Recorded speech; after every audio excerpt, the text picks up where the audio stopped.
Hold on tight for the next hour. You're entering into a place, a zone called the alternative to the alternative media.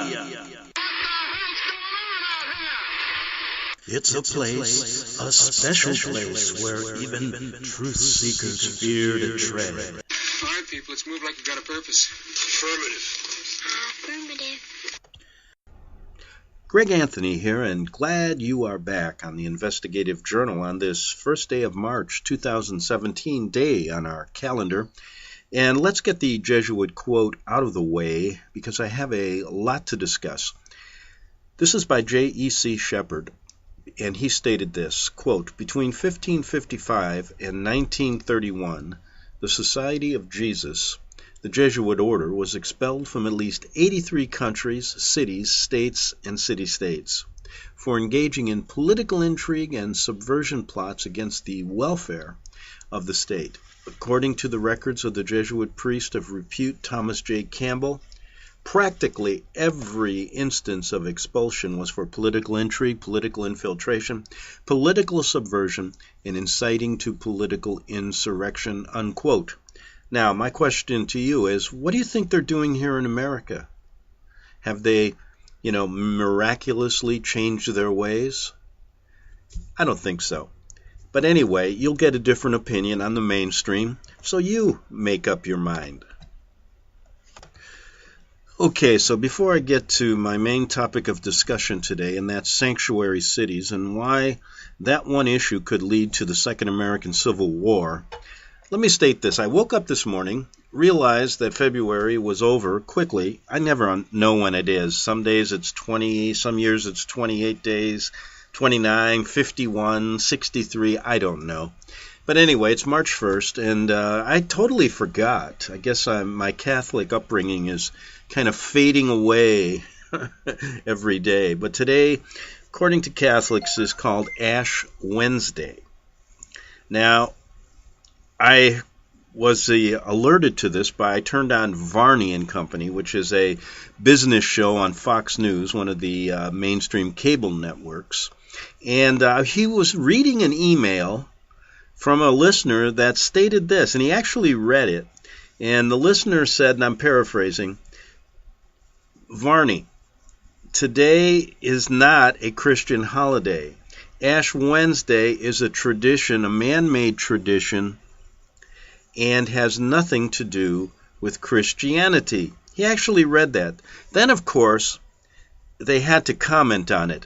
And one of their other news broadcasters was there. And they decided to say this: "I don't know where these people come from, but everyone knows that Catholicism is a part of Christianity. So these people are just totally off base." Now, here's my point.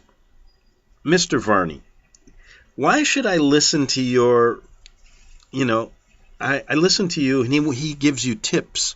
He gives you tips on what to invest in the stock market and all of these things that are very mainstream, and also gives you a commentary on the present political stage. But if you don't realize that Catholicism is not Christianity, then you need to spend a lot of time studying.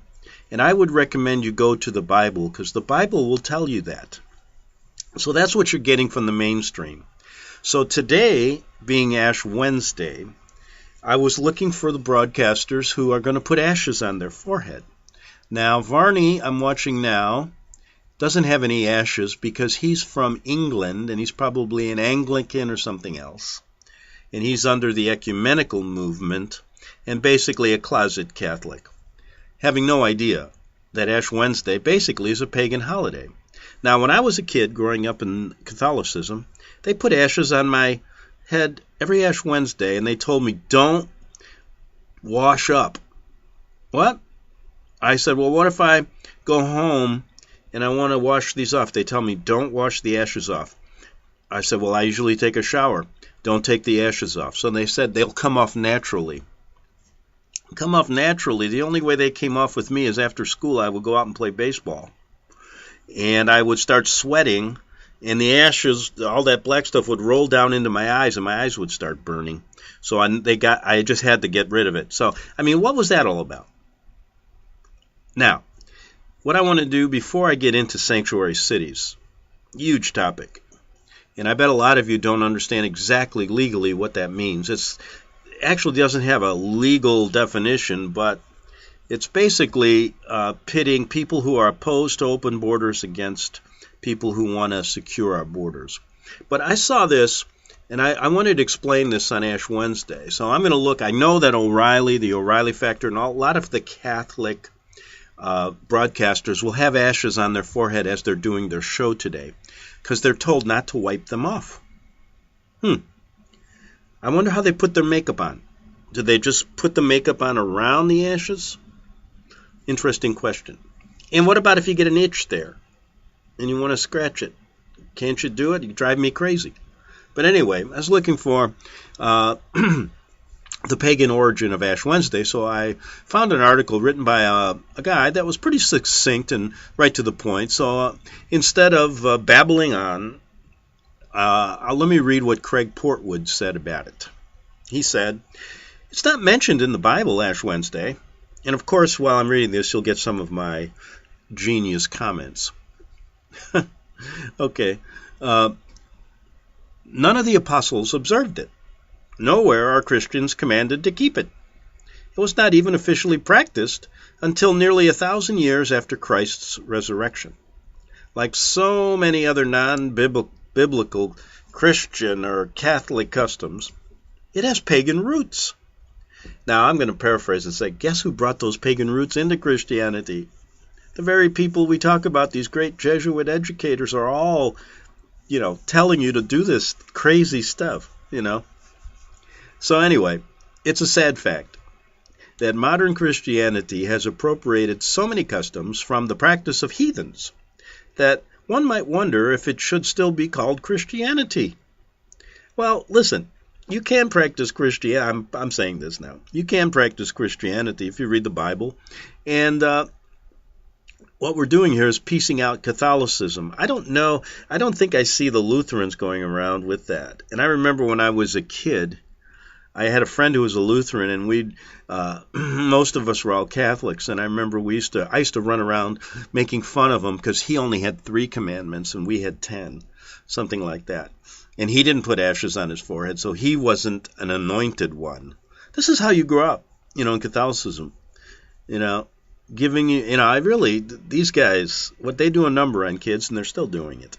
Now, this ritual, according to Craig Portwood, is called the imposition of ashes. It's purportedly an imitation of the repentant and covering oneself in dust and ashes. The making of believers on Ash Wednesday is done in combination of another extra biblical routine called Lent. Yes, called Lent. And I remember that's 40 days of fasting. Despite Christ's command to his followers to abstain from the practice of disfiguring their faces during fasting, it has become a regular practice. He also told us to wash our faces during a fast. So it appears the biblical interpretation of this is contrary to what the great priests were telling me. Don't wash your face. Disfigure your face before the fast. Okay. Completely opposite. That's what I tell you. They do it always the opposite of what Christianity is. So let's make it a point. Let's tell Mr. Varney right now and all the other people who are going to tell you otherwise that Catholicism is not Christianity. Okay? Do we have that straight? Okay, let's move forward. All right. Now he says the practice of putting ashes, it comes from ancient times. In the Nordic pagan religion, placing ashes above one's brow was believed to ensure the protection of the Norse god Odin. This practice spread to Europe during the Vikings' conquests. The laying on of ashes was done on Wednesday, the day named for Odin, Odin's Day. Interestingly enough, according to Wikipedia folks, I've looked this up, one of the Odin's names is YGG. The same is Norse for the world ash. This name, YGG, closely resembles the Vedic name A-G-N-I in pronunciation. The Norse practice, which has become known as Ash Wednesday, was itself drawn from the Vedic Indian religion. Ashes were believed to be the seed Agni, the Indian fire god. It is from this name that the Latins used for fire, ignis. It is from this root word that the English language got the words ignite, ignition, etc. Ignite the flame, etc. Agni was said to have the authority to forgive sins. See, so what they're doing is they're putting this practice of pagan practice into Christianity to screw with you, you know? And they're saying, well, we'll forgive your sins. Just like the Pope and the priests, when I was a kid, I thought I went into the confessional, and they would forgive actually my sins, and I didn't have to talk to God. I just had to talk to them. That's not biblical. And if we asked Mr. Varney, who today stated that Catholicism is Christianity, what would he have to say about that? Now, ashes were also believed to be symbolic for the purifying blood of this Vedic god Shiva, which is said to have the power to cleanse sins. So really what they're doing in this festival today, and all these broadcasters that are going to put on their, let the ashes stay on their head while they do their broadcasts. And you can bet, I remember go into a restaurant today. I like to do that sometimes. And go around and see how many people still have the ashes on their forehead. Now, I live in a community that's primarily immigrant community, whether legal or illegal, I don't go around asking. But most of them are from Mexico, and you know that Catholicism has done a number on those people. So if you want to go around where I can go into a restaurant today, and I'd say 80% of people have the ashes on their forehead, Then they look at me and they go, where's your ashes? And, that strikes a good conversation, though. If you want to have some fun today, you have nothing to do, go out to a restaurant and find somebody that has ashes on their forehead and enter into a discussion like I am today and see how far that goes. Pretty soon you're going to get the guy come in, the guy who owns the restaurant's going to go, you're going to have to leave here because you're a public nuisance. You're ruining my business. I don't care if they were ashes or not. All right, I can understand you. But anyway, that could be a fun little hour for you. Enough on Ash Wednesday. Usually I mention it. I would have forgotten about it today. And I thank Mr. Varney, even though he doesn't know the difference between Christianity and Catholicism, for reminding me to bring this up. Maybe somebody should send it to him. I don't like sending it because then they think, well, he's only trying to, who's he? But maybe if somebody hears this, look up Varney and Company on Fox News, the business channel, Fox News Business. He does the morning show for 3 hours. In fact, I like listening. He's got a nice accent, and I like some of the things. I like to keep up on the stock market, even though I do know investing. I just like watching it. I like the way the numbers are changing all the time, But it's up 250 points today. So anyway, send it to him. Say, Mr. Varney, I heard you say that Catholicism is Christianity. Here's what Greg has to say. Maybe you should, when you go home into your really nice penthouse in New York, counting all your money, why don't you listen to Greg's show? And he will set you straight on that Catholicism isn't Christianity, and maybe even pick up a Bible, and then you can go, then you can contact Greg a year from now and say this. Hello, Greg, you don't know me. My name's Miss Stuart Varney, and I want to thank you for really setting me straight on Catholicism. And since then, I've been reading the Bible. I've become a born-again Christian, and you are the person that led me to Christ. Thank you so much. You think that'd ever happen? I doubt it very much, but it's a nice thought. Anyway, let's get to sanctuary cities. Okay, before I get into sanctuary cities, let me read this email I got from one of my listeners, because it kind of leads into the whole theme of this show. And he said this. His name's Aaron Griffins. He emailed me and said, Hi, Greg. I've just listened to your off-Broadway production shows from 2016. Absolutely fabulous shows. Aaron, thank you so much. Sometimes I need the encouragement. But I also noticed that the show and the actors were overlooked in yesterday's Academy Awards. Yes, they overlook me every year, Aaron. I'm a SAG member, too. How do you think I feel? They didn't even get an encouragement award. Was there a reality TV show category? Horror category? Children's TV show category? What's going on? Was the Academy unaware of the show? Sometimes the society does not reward talent like the Clinton, Trump, Obama when they see it. Oh, very disappointing. Very, very good, Aaron. And if you haven't listened to my shows in 2016, I did a whole series of shows on a lot of them. I can't even remember how many. But I was doing I said that the elections, or the C-elections, were the greatest off-Broadway show that ever was produced in the history of mankind.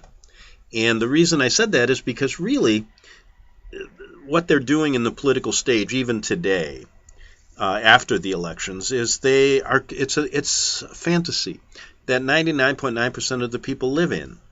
And they create this fantasy for us. Now, it's based on fact that they create. So basically, I'm not denying that Trump isn't a person and isn't there, or Clinton isn't there, and these things aren't happening. But what they've done is created this fictional story based on things that behind the scenes aren't true. Behind the scenes, you'll find the truth. And so, for example, the whole off-Broadway stage thing is basically a script, a play that was being put on before our eyes during the elections. And I pointed that out in my series of shows. So now I've stopped that, and we'll begin. I usually do this with the off-Broadway series. There's an intermission. That was Act 1.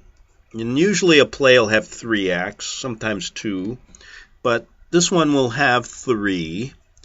And this is the intermission period. I usually have an intermission for the first 100 days of a new guy who's been appointed our head actor in the political production. And I usually take this intermission for the first 100 days and then start up Act 2 right after that. So Act 2 will begin, the greatest off-Broadway stage play ever produced by man, the Trump Presidency. And that begins after his first 100 days. We're all taking an intermission now because, boy, it can get really tedious, can't it? I mean, you can only take so much fantasy in one day, even in one show. So what I do during this period is I talk a little bit about some of the things they're doing. And one of their really great stage productions here that they're working on for Act 2 is Sanctuary Cities. Now, many of you may say, what the hell is a sanctuary city? And when it first came up, these have been going on for years. I mean, you can trace sanctuary cities hundreds and hundreds of years past, but they have a different meaning today. But the word sanctuary, of course, means you can get safety from something, right? You're getting safety. You're giving safe haven somewhere. And apparently cities and states in our country have done this over one of the biggest things, the biggest plots in their second act that's coming up in the after this 100 days. That's when I start Act 2 of the greatest Broadway stage play. And one of their big topics, one of the big plots is going to be legal or illegal immigration in our country. People pouring in the borders, the globalists bringing people in to change our society, change Western civilization. And now we have Trump saying, no, we got to put America first. And yesterday in his big speech to Congress, which everybody today is applauding, even the Democrats had to, because he actually sounded pretty normal yesterday as a president, although I do like him more when he is his bombastic self. It's very entertaining. Yesterday he was more political, and he appeased to everybody, and everybody's coming out and saying, wow, what a great job he did. See how presidential he is? But he has the same agenda, and if you're on the right, what the Jesuits want, you as a nationalist populist, you're going to love everything he's doing, most everything, including the big Great Wall he's going to build just about 8 miles from where I'm sitting right now, and I'm wondering, maybe I can get a job. I always wanted to learn how to use one of those big Caterpillar tractors, drive one of those big D11s or D12s. So maybe I can get a job. They're going to be right over here, starting that wall somewhere. El Cajon isn't far from here. I guess they're going to work there first, then they're going to get into and keep going. And he's going to make it a big, beautiful wall. I wonder, have you ever considered a wall beautiful? I don't know. But anyway, he's pushing ahead. Now, if you're a left-winger, which the Jesuits have now created a socialist left-wing party in America, which basically are a bunch of snowflakes who can't, seem to be hiding everywhere. They had to have safe zones after Trump was elected. They have safe zones in college because these people can't take it. What is that all about? Also, what they have now is a syndrome. They're actually, how we got the syndrome, post-traumatic stress syndrome for our soldiers who come back, and that's real. I mean, if you're going to be involved in some of those wars, man, let me tell you, I had a friend in the Vietnam War that was very close to getting killed, and boy, did he have post-traumatic stress syndrome. But what they're doing now is they have post-traumatic Trump syndrome, and they're actually, these goofy psychologists are treating people for this. Now, that to me is degrading to people who've, fought for our country, even though they were fighting for something they believed in. But to degrade them with this post-traumatic Trump syndrome? Oh, come on. So that's what the Jesuits are doing on the left, creating this huge conflict here. We got these people who are globalists, who want to bring everybody from the world in. We are the world, we are the people. And then we have Trump, and the right-wing people are kind of, to me, make a lot more sense. You gotta have if you have a country, you can't have open borders, especially our country. I mean, you just can't do it. You got to have some kind of control of people coming in, because everybody wants to come here. I mean, how many people want to go to Somalia? Or do you want to go to Yemen tomorrow and live? Where do you want to go? I mean, I talk to Americans all the time, and they go, well, I want to go here to live, looking for an island. But I'm telling you, most of these places to get in, even if you're American, it's not easy. You try sneaking in to one of these countries and then get caught. See what happens to you. And I got about 2 minutes before the break, but we're going to start with sanctuary cities in the next half hour, so don't go away. And give you the update on what it really means today, and is civil war on the horizon in this Act 2 of the greatest the greatest Off Broadway play ever produced, Act 2, entitled Trump Presidency. Maybe I'll give it some Trump Presidency versus globalists. And they're using immigration as a wedge in the plot here to pit people who are on the left and people who are on the right. What a strategy. Excuse me. Still getting over this cold, and turned on the cough button there for a minute. But, to me, maybe, I don't know how you feel about it. I'm a little bored with it. They've been doing this for thousands of years. And other plays they've done, they just do it over again. Don't they? It's no wonder they have like Back to the Future 1, 2, 3, 4, 5. They do the same thing. This Act 2 is like, a plot they've used for how many presidents in this country? Probably all of them. They've done the same darn thing. Pit, just like they did in the American Civil War, they're doing it now. And I am convinced they're using immigration and sanctuary cities as the final straw the straw that broke the camel's back that may lead to the second Civil War. Now, some of you going, Greg, what are you talking about? And I say to you, this is a play. Can I have some fun with it? It's their fictional show they're giving us. And I'm just stating, maybe they want to have a big, huge conflict. There's always in these plays, they got to have, drugs, which they do, sex, which you've seen in the first act, and now maybe war, blood, guts. Maybe that's what they have in store for us. Back in 3 minutes on the Investigative Journal.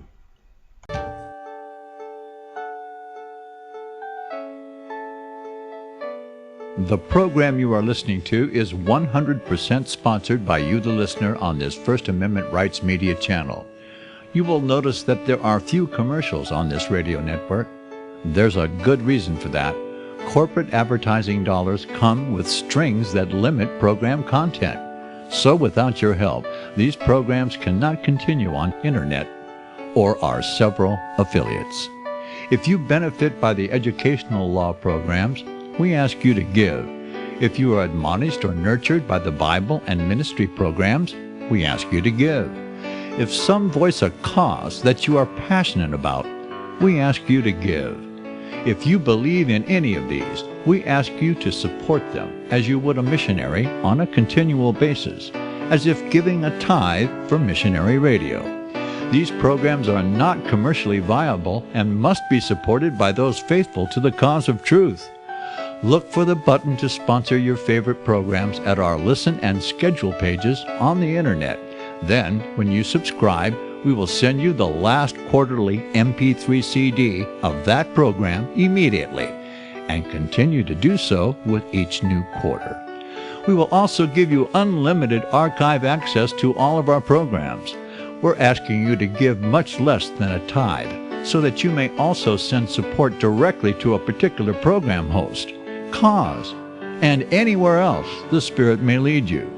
Do all to the glory of our God and Creator, for His holy nation, the only kingdom that will last forever. Thank you for listening.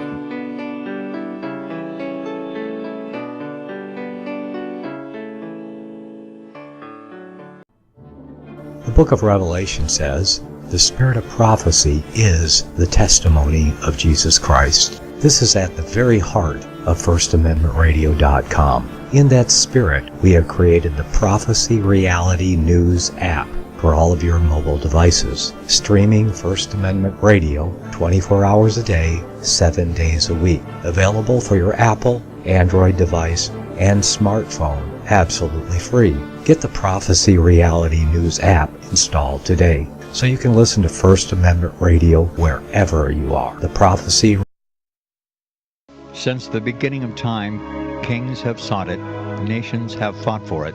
It has been traded, it has been borrowed, it has been purchased, it has been stolen. There's a reason for it. To secure the blessings of liberty to ourselves and to our posterity. Invest with the security of gold and silver.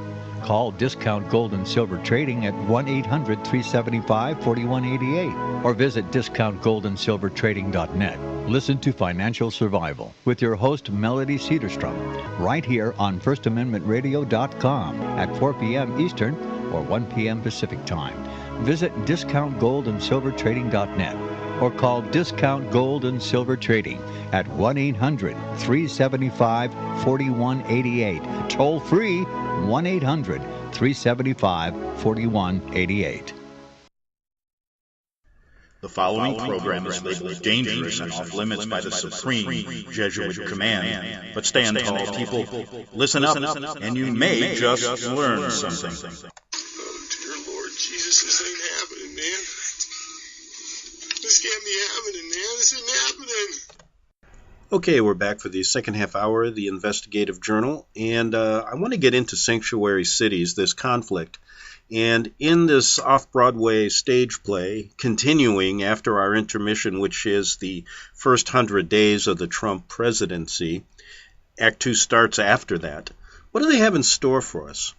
And in their version of reality here in this next act, in this greatest off-Broadway stage play ever produced in the history of mankind. And by the way, you're probably wondering where we fit into this. Of course, Trump is the lead actor. He has a bunch of supporting actors around him, his cabinet and all these other senators and things. And then we got our bit players who come in every day, Hollywood stars who peep in the show with their 2 cents, giving us their version of it. And then we have all these little stories. It's kind of like a soap opera that builds. And they have day players. They have lead actors. They have supporting actors. But where do we fit in? We are the extras. Yes, you ever go to a movie set? They got to hire extras. But we get really screwed because they get at least $100 a day. We actually pay for them, these people, these elites, these actors, to put on their show. Yep, they use our money to put on their show, and then what do we get? Screwed. Nothing. We don't even get food money, you know? We don't even get, when you go to a extra set, they feed you well. They don't, you know, they get that. Sometimes you get a wardrobe, sometimes you don't. But I'll tell you, in this stage play, they don't even give us clothes. You got to bring your own wardrobe. You got to do everything yourself. Got to pay for their gas, the whole shot. You don't even get stipend for that. So what's going on here? I think we ought to do something about it. Contact SAG, contact the unions, contact Hollywood, see if they care. Do you think they care? They're making millions, living behind, you know, their big walls, and then they come out and criticize Trump for wanting to build a wall to protect the extras, but they don't really care about the extras. But anyway, I digress. So, in Act 2, sanctuary cities and this conflict of immigration is going to be one of their big plots. Now, behind the scenes in this act, we have Trump who's doing all these amazing things now for America. I want America first, he says. Stock market's up now over 1,000 points since he took over, and that's a record since 1999. And that's going on today, 250 more points. It's up over 21,000. And what does that mean? Well, it means there's over $3 trillion that have been pushed into the stock market. And secondly, for those of you out there, just you extras who do have 401ks and all of your retirement, that's a good deal. But for people who don't invest in the stock market, it could mean that there'll be more jobs, more economic growth, which is really good. And the pundits are coming out, setting up the stage for Act 2, stating, wow, if this continues, you know, Harley Davidson will be able to sell their motorcycles to Japan. And they can't now. You know why? Because there's a border tax in Japan and all these other countries. Now, when people sell their Hondas here, we don't tax them at all. Of course, Trump wants to change that. All right. He wants to lower taxes for the middle class. Excuse me. He wants to lower corporate tax to 15%. It's now at 35%, one of the highest in the country. He's creating a business environment. Boom. Why hasn't this been done before? Because the last actor and the presidents before that were acting were here to destroy America, keep it down. Now Trump wants to build it up. Up, down, up, down. Now, if you're looking at it from the globalist side in this great play that's going on now, they want to destroy Western civilization, so they're bringing in all these people. They've created terrorism as a plot. They've created ISIS. But Trump seems to want to stop that and make America great again, right? And don't you feel happy and smiling when you say that? But could there be a hitch in all of this? Something, you know, that playwriters and screenwriters do. When things look like they're going good, what could happen to make them go bad? In this case, it could be a bloody conflict, a civil war in the United States. It could also be an external war. We could have two things going on. People tearing their hair out here, brothers fighting brothers. Wow, they create a third world war. That's why the last actor, Obama, gave Iran all the money in the world to create nuclear weapons, and why he's depleted our military. Trump's big deal now in this first 100-day intermission of our great Broadway show. He talks about spending now $54 billion to build up our depleted military. Our planes, half of them can't fly. We don't have any troops ready to go to war. 3 of the 53 brigades can't even fight. We have fewer ships than we had in World War I. So we got a problem. So is that what they're doing? Are they going to, in this second act, are they going to hit us from outside before Trump has a chance to build up? We only can wait and see when Act 2 starts after his first 100 days. We're in intermission now. So I thought I'd take this time, and I'm not going to be able to finish it all today, as usual. I always say that, don't I, if you listen to my show. And then I go on the next day. Sometimes I forget to go on the next day. But the thing is, I have a pattern, right? Are you like me? You always start something and you never finish it? Or do you finish everything that you start? Now, my whole life, I've started many things, I've never finished them. And I tried to figure it out. And I think it's this is why I do it. Maybe you're in the category like me. If I start something and finish it, I have to be smart enough to think of something else to do. So I figure that if I start a lot of things, never finish them, I can always go back to them. Then I don't have to think about something new to do, which makes it really easier, right? Well, anyway, if you're like me, okay, let me know. You can email me at gregbeacon@gmail.com, and together we can start so many things and never finish them and, have a lot of fun. But anyway, sanctuary cities. Now I'm going to get serious. Okay, and I will try to finish this tomorrow. Okay, and I prepared this for you. I went to great lengths to try to explain this so that it makes some sense. Now, sanctuary cities will be the straw that breaks the camel's back in this Act 2, starting after 100 days, leading to America's Second Civil War. Most of you may laugh at that statement for good reason. How can there be a civil war with complacent Walmart computer nerd Americans who have no idea even what the word cause means? Enter Politics 2016. Derisive, inflammatory, downright mean, fighting words. That was Act 1, remember?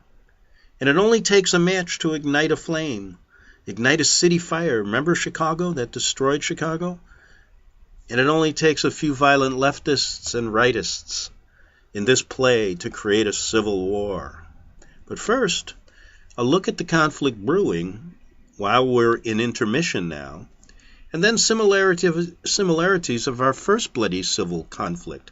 And I do this because maybe we'll have to get to that tomorrow. But I have it all prepared because I think many people don't even know some of the reasons why the Civil War was created besides slavery. Now, if you do, don't take offense to what I said. I would say that 99 out of 10 people don't know. Now, in the United States, look at this. A sanctuary city is a loosely defined term for a city, county, or state that now, remember this. Okay, now what it is it's a city, county, or state that welcomes illegal immigrants, essentially giving an illegal safe harbor from federal immigration officials. However, the designation has no precise legal meaning. Simply put, sanctuary jurisdictions openly ignore and defy federal immigration laws, while at the same time receiving federal funds. So they don't, these cities and states and counties that declare themselves sanctuary protect illegal immigrants from ICE or federal authorities, but at the same time, they're getting money to do that. So something's got to give, right? Now, under Obama, he didn't follow the laws. He allowed the federal immigration laws, just forgot about them. So, excuse me, if funds are withheld, sanctuary jurisdictions will feel the financial hurt and then try to use the courts for relief. And that's basically what Trump is trying to do now. Okay. Specifically, local governments in certain cities began designating themselves as sanctuary cities during the 1980s. Some critics say this was a concerted push by Democrats to swell the immigrant voting rolls in their favor. Other harsher critics said this was the first big push to change the Western Caucasian face of America in favor of global citizen society. No borders, we're all one world order, one world religion on the horizon. Looking back, the policy of sanctuary cities was first initiated, no surprise, in 1979 in Los Angeles to prevent police from inquiring about immigration status of arrestees. The internal policy now adopted, now listen to this, in more than 300 local jurisdiction states, quote, officers shall not initiate police action. Now this is the most important part. With the objective of discovering the alien status of a person. Officers shall not arrest nor book persons for violation of Title 8, Section 1325 of the United States Immigration Code, illegal entry. These cities have adopted, quote, sanctuary ordinances banning city employees and police officers from asking people about their immigration status. So basically what they do is you're having people that are caught for traffic violations or whatever not questioned. And further, in these sanctuary cities such as New York and Los Angeles are good examples, a guy may come in as a convicted felon, be an illegal, and then released onto the streets. Instead of following the Title 8, Section 1325 of our Immigration Code, stating that these local authorities must hold these people for 48 hours and notify federal authorities so they can be kicked out of the country. Or at least then they have to go through a due process clause. But that's not being done. So what's happening is a lot of these people are just left to go anywhere they want. And some of them go in and out of our country 5 or 6 times and have 5 or 6 huge felonies, and nobody questions them. But they started to question them after this. After the murder of a restaurant waitress in New Mexico in late June 2009, perpetrated by 3 undocumented immigrants, one of whom was not deported despite being arrested for 2 prior DUI incidents. Then mayoral candidate Richard Berry decried the city's sanctuary city policy, saying, "We've got to get rid of this. It's putting Americans in danger." He also vowed, if elected, to repeal the policy that had been continued by the incumbent mayor. Now, then, following the shooting death of Kate Steinle in San Francisco, a sanctuary city, by an undocumented immigrant, Hillary Clinton, now listen to this, and I put this in here as an important fact, told CNN on July 8, 2015, quote, "The city made a mistake not to deport someone that the federal government strongly felt should be deported. I have absolutely no support for a city that ignores the strong evidence that should be acted on." The following day, however, in her campaign, this was back during her campaign, Hillary Clinton said she believes that sanctuary cities can help further public safety, and she has defended those policies going back years, so she's double-speaking. Clinton, of course, double-speaks here on this issue for political reasons, while Trump now is firm, vowing to end sanctuary cities for the protection of U.S. citizens. The question becomes now, why has the left, now this is a little flaw in their play that's going on, in their little screenplay, or maybe they're doing it on purpose, but why has the left denounced Trump so so strongly now, while Clinton essentially had the same position? It's an interesting part of the movie, isn't it? Now, on January 25th, Donald Trump signed an executive order directing the Secretary of Homeland Security and Attorney General to defend or defund sanctuary jurisdictions that refuse to comply with federal immigration law. So basically what Trump is doing is basically just following the law, which Obama chose not to do.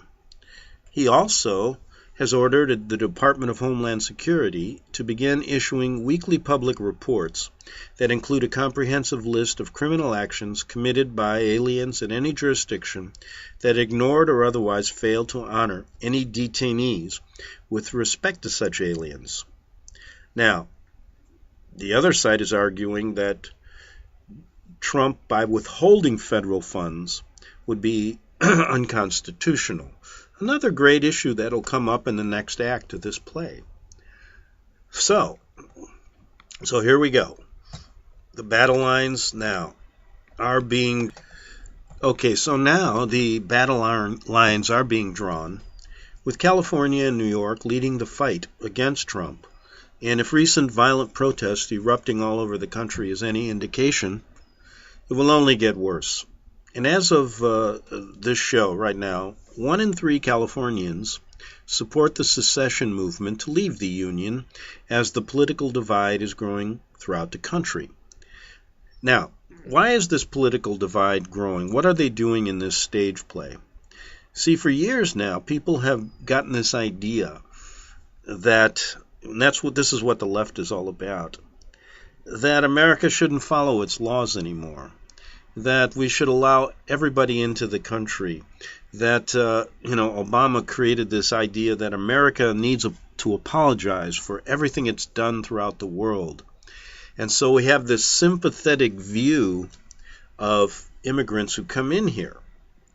And that is the left now. Then you have the violent left, or the very, eccentric left, who take it even farther than that and create this climate of basically stating that if you say anything against anyone that's illegal here, you're a racist. They take it to the point of view of, okay, we should allow everybody from these countries that support terror into our country, and they care less for people like Kate Steinle, who were killed by these people.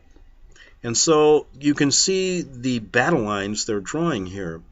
And I believe that if people understood that they were being played on this issue, and what I mean by that is that you're being set up for this battle, then I think people would come together between those on the right who think that there should be strong borders and those on the left who think there shouldn't. And I think if they understood that they were being manipulated and that they're trying to make you fight each other to gain their goal of saying, we will take care of you, even though Trump, the main actor, is presenting it as if America and you, if you're on the right, are going to see a new dawn, a beautiful country again. Can you understand that if the Jesuits and the people that are orchestrating this want a one-world global government, want a one-world religion, do you think they're going to allow the extras in their movie, that's us, to change that? Or are they using the main actor to create the environment that appears to lead America out of the wilderness, but using this strategy of tension in our country over immigration to create a conflict? Now, they also could add into their play something that thwarts all the good things that Trump wants to do. And what could do that? A huge conflict, whether it be domestic or foreign, which derails all of the good things he wants to do. Infrastructure change. He said in his, this intermission between the next play, the next Act 2, he said he wants to spend $1 trillion on fixing all of our roads, bridges, and tunnels and dams that are falling apart. And my question is, if we understand that we're being manipulated and they want to take over America for a different reason, they want a global world, why would they spend all this money to build it up and then they'll have to destroy it, right? Wouldn't they just rather destroy it with a war and then rebuild it? Or they could be basically doing it this way. Why don't we keep the people happy now and give them jobs and build it up with using our workers, and then when the time comes 20, 30 years down the road, we can take over, and in fact our extras did all the work for us, and now we'll take it over and it'll be a one world government, one world order. So they got a lot of choices here in their movie, don't they? Okay, so what I did here is present to you that the immigration issue, the border wall, sanctuary cities, this divide that's really, an ideological divide between the left and the right could create a civil war. And there was a guy named John Miltimore recently wrote an article looking at the similarities between present-day America and what was going on prior to the Civil War. And besides slavery, he pointed out that there were 5 causes of the Civil War which seemed to be similar of what's going on today. And I thought that was quite interesting. Now, it's very technical, and I only got 3 or 4 minutes, and I will refer to you to my website, at arcticbeacon.com, and you can read it there under its top story. And if you haven't, I'll go over it tomorrow, because I just don't have time today to do it. So, like I said, okay, so you can go and try to read that, or I'll pick it up tomorrow. But anyway, check out today. It's Ash Wednesday, this pagan ritual that the Catholic Church has put on us, and see how many people in the restaurant have ashes on their forehead. I'm checking out the news broadcasters today, and may head over to a restaurant and enter into a discussion with somebody wearing ashes on their forehead. What if I tried to wipe them off? I bet you I would get arrested. Yeah, legally it's assault, battery, all that stuff, so don't do that. Don't do that. But anyway, what I wanted to mention regarding sanctuary cities, check out Kate Steinle. She was killed in San Francisco while walking down the pier, and she was killed and died in her dad's arms by someone here that was illegal, was deported 5 times with serious felonies, and the authorities didn't hold him long enough and put him in the hands of ICE or our federal authorities in order to deport him, and Kate Steinle would be alive today.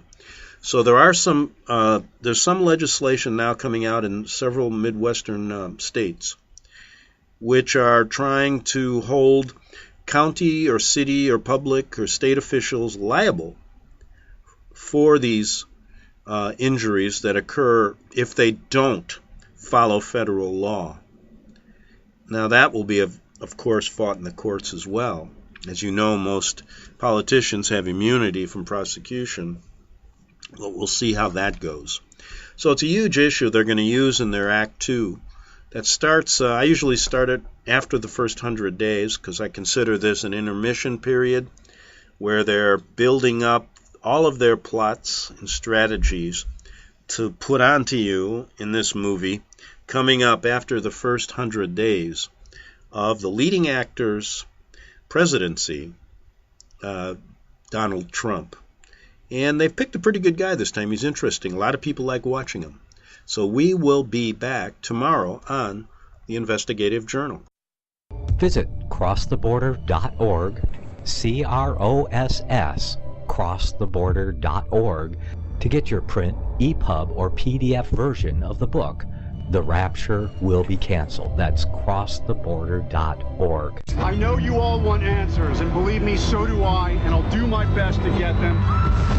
Despite Nicolas Cage's promise to do his best to get left behind rapture answers for us, don't hold your breath. Not everyone believes Left Behind is true prophecy.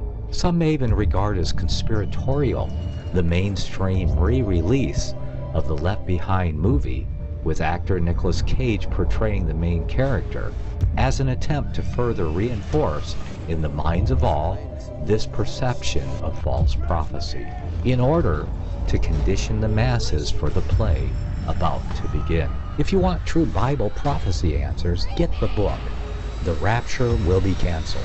The author exposes the Latin rapture origin, the 7-year tribulation deception, true Bible revelation of Daniel's 70 weeks, the abomination of desolation, the restrainer, America in the Revelation, the image of the beast and the mark of the beast, and the truth about God's chosen people, and so much more about Bible prophecy.